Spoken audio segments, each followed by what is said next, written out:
রায়পুরে আসবার সময় দেখিনো গমলা সব পড়ে গেছে, বৃষ্টি হয়েছে, গম সব পড়ে গেছে না। এটা এখন আপনার চিন্তিত যে এখন কি করবেন। আমাদের কৃষকদের ভাগ্যই এটা, যেমন আমরা মনে অনেক আশা নিয়ে গম লাগাই, তো বৃষ্টি হলে গম যায়, আর যদি শীত কমে যায় তাহলে গম যায়, তাই না।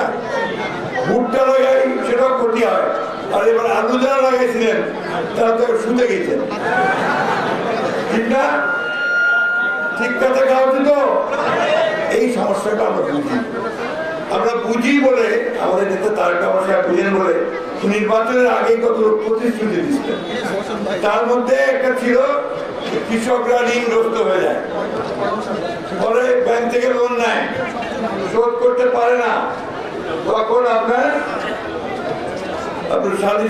নালিশ হয়, মামলা হয়, তারপরে মামলাতে ক্লোক হয়ে অবরোধ পরিবহনে ছাড়াতে যায়, ঠিক না। ওই অবস্থার পরিবর্তন করেছিলেন ম্যাডাম খালেদা জিয়া। তিনি ক্ষমতায় এসেই তার সময় তিনি ৫,০০০ টাকা পর্যন্ত কৃষি ঋণ মকুব করে দিচ্ছেন কৃষকদের জন্য, ঠিক আছে। ২৫ বিঘা জমির খাজনা মাফ করে দিচ্ছেন, ঠিক কথা কালক্রমে এই কাজগুলো করেছিলেন। কৃষকদেরকে কম সুদে ঋণ দিতেন, কৃষকদের উন্নতি না হলে মানুষের উন্নতি হবে না, আমাদের বাঁচায় রেখেছে, তাই না। ঠিক একেবারে তারেক রহমান সাহেব ওই কাজগুলো করছেন যেগুলো কৃষকদের জন্য তাকে সাহায্য করবে। আমরা শুধু ১০,০০০ টাকা কৃষি ঋণই মকুব করিনি, উনি করেননি। উনি ফ্যামিলি কার্ড যেটা উনি ওয়াদা করছেন যে সব মায়েদের বাড়ির প্রধান মেয়েদের হাতে তুলে দিবেন পর্যায়ক্রমে ধীরে ধীরে। এটা প্রথমটা আমার ঠাকুরগাতে উদ্বোধন হয়েছে, মনে আছে আপনাদের।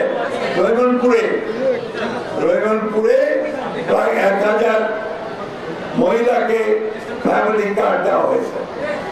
এটা হলো শুরু, চলতে থাকবে এবং কয়েক কোটি মহিলাকে এই কার্ড দেওয়া হবে, যারা এই কার্ডের বদলে সুযোগ সুবিধা পাবেন।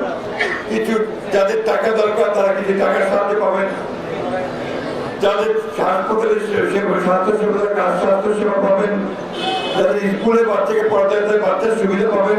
অর্থাৎ মহিলার একটা ক্ষমতা হইল। বাড়ি সবাই করবে যে কোনো কাম করে না, কোনো টাকা আয় করে না, তার আবার গুরুত্ব কি, দেখা যাবে যে ওই মহিলার গুরুত্ব পরিবারে বেড়ে গেছে, ঠিক না। এই জিনিসটা একটা বড় কাজ মহিলাদের জন্য করা হয়েছে, যে আমার সঙ্গে একমত আপনারা। ঠিক একইভাবে আমার দেওয়া হবে একটা ফার্মার্স কার্ড, কৃষককেও কার্ড দেওয়া হবে। সেই কৃষক ওই কার্ড দিয়ে আপনার বীজ, সার, সেচ সস্তা মূল্যে কিনতে পারবে। এটা সারা বাংলাদেশের কৃষকদেরকে দেওয়া হবে। আর এই যে খাল খনন, আপনারা তো এখানে দেখেন নাই যে এটা প্রায় কত কিলোমিটার,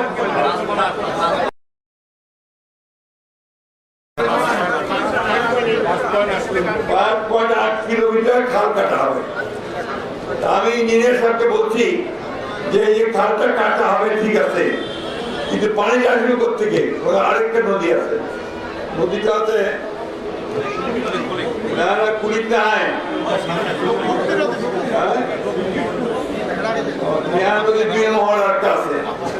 ওইটা নাকি আবার সিএস প্রচারে নাই। আমি ডিসি সাহেবকে বলছি দেখতে কি ব্যাপার, যাতে করে কন্টিনিউটিটা